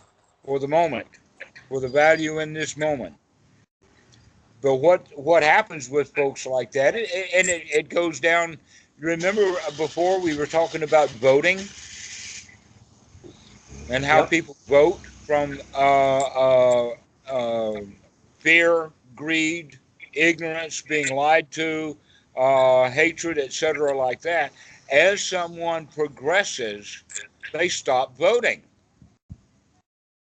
So in this case about the the four kinds of karma, when one sees voting as not beneficial, what's the point of voting? If I vote for a Republican or a Democrat, what's the point? If I'm going to spend time at it, let me inspire a few students, and maybe they will inspire a few more students, and the next thing you know, nobody's voting.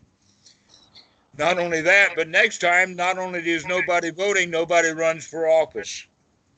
And now we're beginning to get a good democracy where nobody votes because they don't see any reason to. Nobody runs for office because they see no reason to.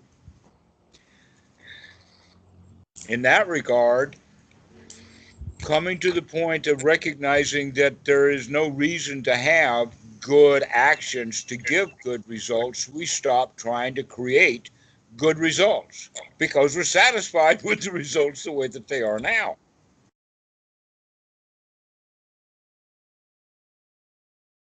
Even if my daddy calls me lazy.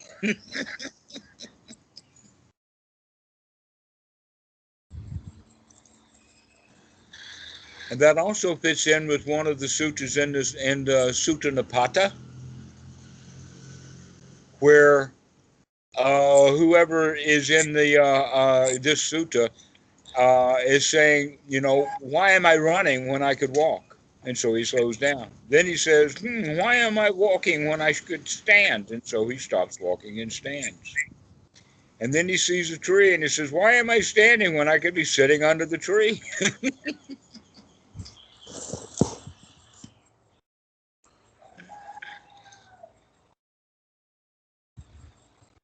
So going from that, recognizing that the bog is actually a race, and the race is built on greed, it's built on ignorance, and it's built on ill will.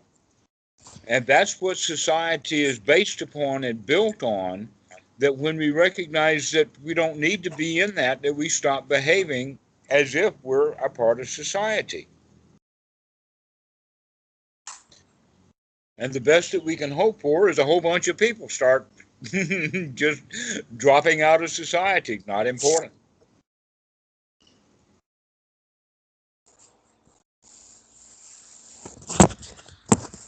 But not everyone is going to be noble. There are going to have to be those who are on the path of nobility but haven't arrived yet, and we allow that group to do the good work that they know needs to be done. And in fact, that crowd is much larger. An example of that is look at what's happening with the United States with politics right now. Is that while the Republicans were motivating their base through greed, hatred, delusion, lying to them, having issues of immigration or whatnot like that, you'll find on the opposite end of that scale of people who are saying, no, I'm not going to live my life selfishly. I want to live my life altruistically in the sense of let's do things with our government that are for the greater good of all people. Uh-huh. And so they become Democrats. They become sometimes canvassers to get out the vote and other things like that. But if you'll notice, one thing that the Democrats and the Republicans both have in common, and that is that they're both unhappy and dissatisfied with things, and that they think that by voting that their life is going to get better. Both of them are suffering under that delusion. In that regard, you could call one would be wrong view that's based in ignorance, greed, delusion, an ordinary right view that's built in altruism, it's built in uh, higher things, uh, wanting benefits for the people rather than having all the money taken from the people and giving to the greedy. But all of those people are dissatisfied and they're all playing victim. Everyone is a victim. Uh-huh. It's only when you become noble that you recognize that you do not have to play in that game. And so by having this little alarm go off and taking that little nibbana moment, that also is just one more time, one more opportunity to take you out of society, to take you out of the bog, to take you out of the suffering of the human beings. who are not quite human yet. That's why they're suffering, is because instead of using the human part of their mind, their frontal lobes, they're using their anterior cortex, that is the source of greed, ill will, and ignorance.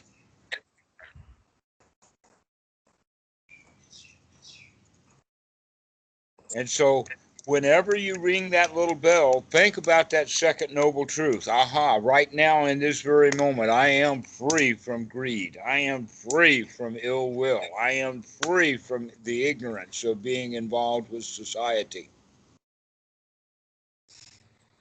And in that regard, every few moments, every time that bell rings, you become a little more noble, a little more noble every time. Especially if it's brought in with satisfaction, that you really like the fact that you're no longer attached to the things that cause suffering.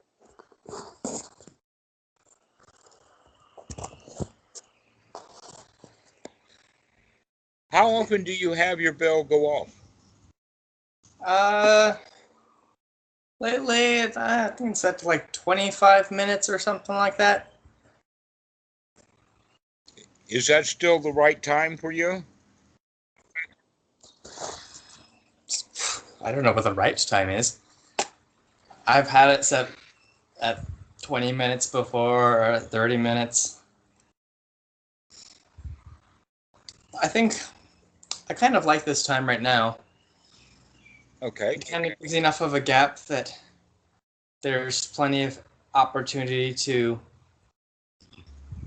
have the mental bell go off without the phone in between the actual bell, so to speak. Mm-hmm. You know, because it's going off every few minutes. You're just never going to forget it, and at that point, you might as well just go sit in a room and meditate the whole time. So it's kind of like a nice balance, I guess. Mm-hmm. Just because but at the same time, there's enough of a gap there that when mindfulness is stronger and so forth, that the mind automatically has a chance to automatically remind itself independent of the bell ringing.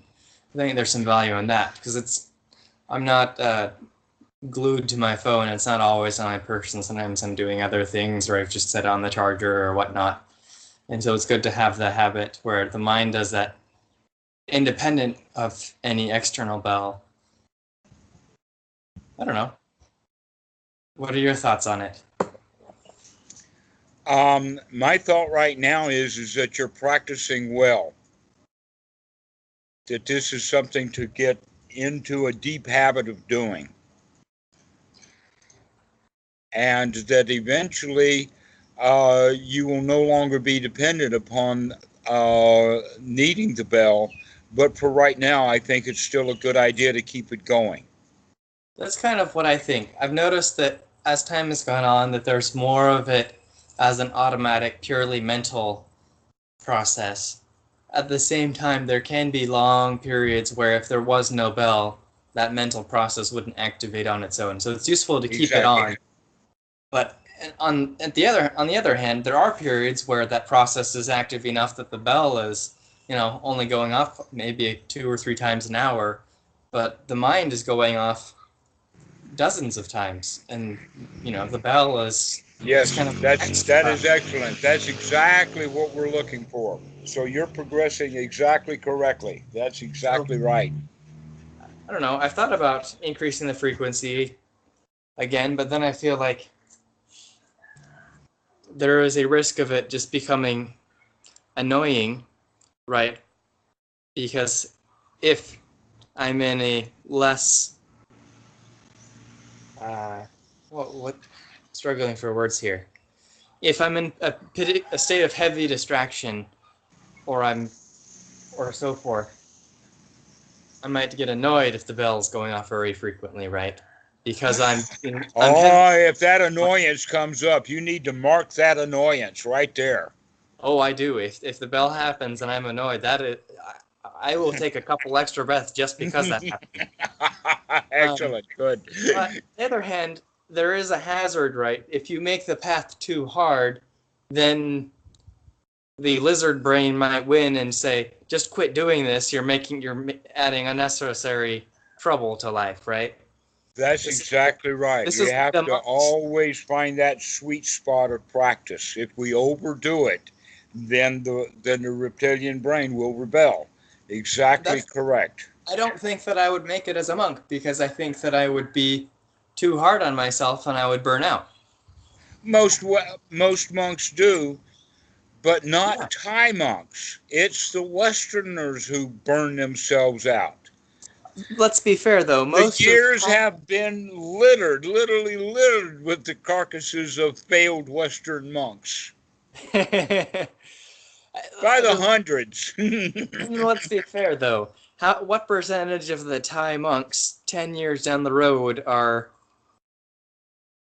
truly focusing on the practice, and what percentage are just found it convenient to continue being a monk and are still a monk without any particular practice? The Westerners never. I don't feel like there are many Westerners who get to that point, right, where they feel like I just like this being a monk business, and they just don't put any effort into the practice. It's because the Westerners who come to it are coming to it as a convert with this zeal, and either the zeal burns out or the practice kicks in enough or something. But they're Thai monks who they don't need zeal to stay a monk, and so they can They just didn't come into it with any zeal. They came right, into so it they with don't burn out. family obligations or social conventions or expectations and things like that. And many of them that go through that, actually, Bhikkhu Buddhadasa and Achan Po are clear examples of families who gave their children up to the Dhamma for the educational benefit, and those guys stayed monks their whole lives. Yeah, I mean, to be fair, it's a system that produces some excellent monks. They might not have entered the robes out of any particular religious conviction of an end desire to end suffering, but it clicked for them. It's been my observation that it doesn't click for many. Well, it doesn't click for the vast majority because most of them are just monks for a short period of time, anyways. And of those that stay in the robes, a lot of them feel somewhat lukewarm. I used to say it was 50 years ago, but now that was so many years ago, I'll have to say something like 70 to 90 years ago. Um, Young men were expected to be monks for 2 years. And that the idea was is that if a monk would spend 2 years, which means two panza at least, would Right. be something like 18 months, maybe 15 months, 15, 16 months, something like that. And in that period of time of one panza plus a year more, ending in panza, at that end of that time, um, the women would come to the temple bringing their daughters looking for husbands. In fact, they had already met the mother of the young man who was about to disrobe. And the mothers would be together making matchmaking stuff so that part of the rite of passage of the young Thai men was that they had to put in that 15 months as a monk in order for them to uh, get all the social benefits, including getting a wife out of the deal. Right. Now the wives, what they got out of it was is that if you're the mother-in-laws are especially interested in the young man who has been a monk for 15 months has learned to control himself. He's learned to control his mind. He's learned to control his body, and therefore he is not likely when he comes out to beat my daughter, to beat my grandkids, to be a drunk. In fact, he's probably going to be a very good social person who is going to continue to support the temple after he's disrobed. Right. That system worked for centuries. Yeah. And it's interesting because there kind of is an ideal in Buddhism that you live in one of two modes, either ordained monk or nun in theory, or as a husband or wife. there's not really much advice out there for single people or anyone who's not in those two states, right? Because if either you're a child and then you're a monk, or you get married, or you become a monk for a period of time and then you get married, and then you live like that, and then when you're old and your spouse dies, you return back to the temple. Right. There's only Exactly two so. modes. And it's interesting because in the West, you have a position where you have a lot of people who are not married and not monks. It's a whole another class that socially that group was incredibly small and short-lived for most of Buddhism. You didn't have people who felt a need to stay single for a long period of time. You either your parents got you married or you became a monk. I think there's some wisdom in that. There's definitely a benefit of trying to be in one of these modes. They're very wholesome ways of living. I'm not saying there's not a possible alternative. I'm just thinking that I think that those are two very well trod paths that with lots of solid advice for them, and that there's a lot of risks in living in another living